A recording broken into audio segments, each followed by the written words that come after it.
So this is a review that I'm doing on this old Flyby massage gun. Here's the bottom half of it. Here's the guts of it. I took it apart. I've had this thing for, I think, over 3 years now, or around 3 years. I bought it in July of 2021, or June, somewhere around there.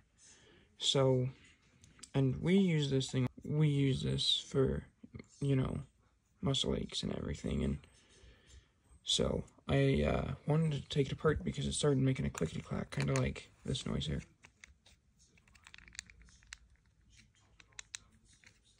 It's, there you go.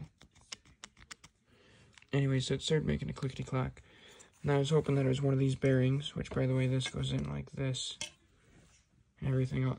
You can see the video, but so it started clicking, clacking. I was thinking that it was plastic on plastic, and I was gonna 3D print a bushing for it, and you can only see like maybe a millimeter gap there, but there is play to it when it's,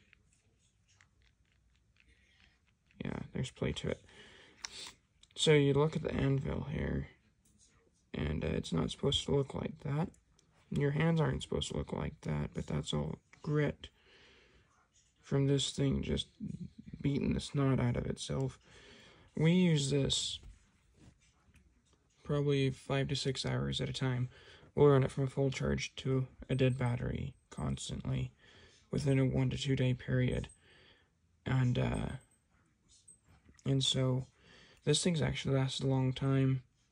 We beat the crap out of it. I'm going to try to put some grease in here and fix this up, but who knows if that'll fix it.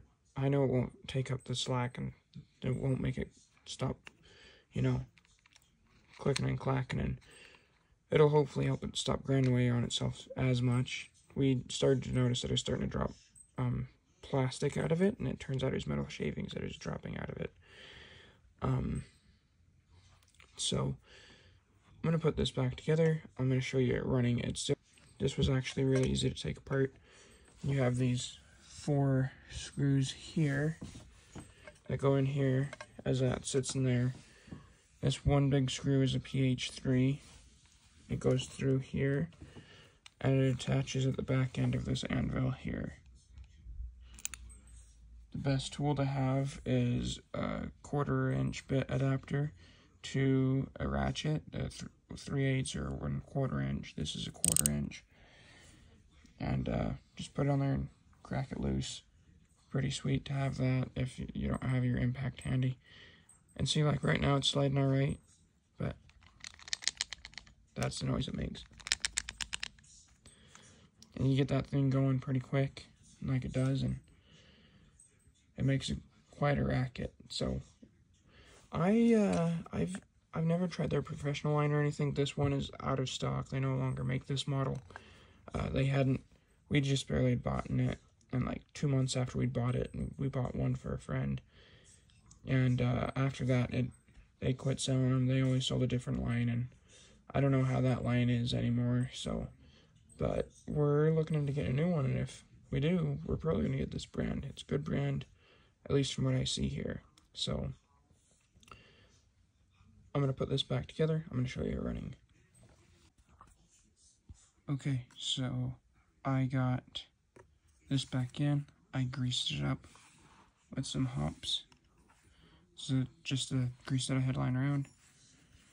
It's still going to wobble a little bit, but hopefully that grease will take up a little bit of action and also prevent it from degrading any further. So I got those 2 screws in. I got 2 screws left to put there and there. And I'll show you the next step. Okay, so I got in the PH3 screw, which this screw holds in that bearing, and these 3 screws hold in that bearing. But if you take it apart, all you need to do is pop that out. If all you want to do is grease your anvil, which is this, go on ahead, pop that PH3 out, take it out, grease it, put it back in, screw it back down. Now I'm going to show you, this is going to go right here. This connector is going to go right here where this hot glue is. These tabs are going to interface right there with that hole where that hot glue is in.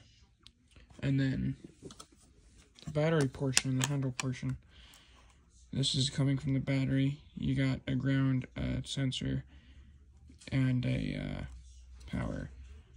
And it's going to go there, and those two slots are going to interface with these two ridges on top of the connector. It only goes in one way. Don't force it if it doesn't go. Okay, so now for this step, this is going to have to go, this end cap is going to have to go on the back.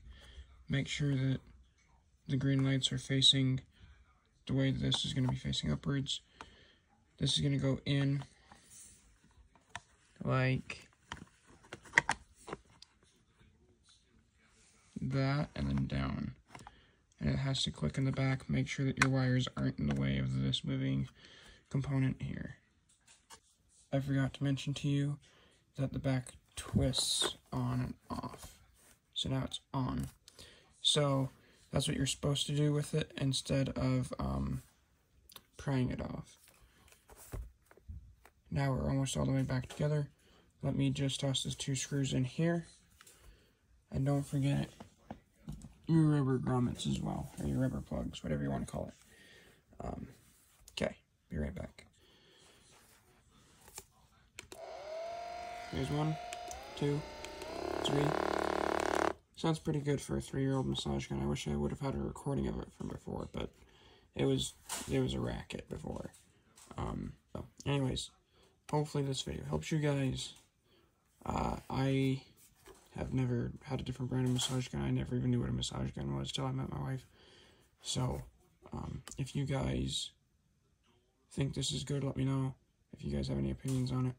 I think it's a good brand so far. I don't know, I'm pretty impressed by it for lasting this long with how much abuse we've put it through. Anyways, thanks guys.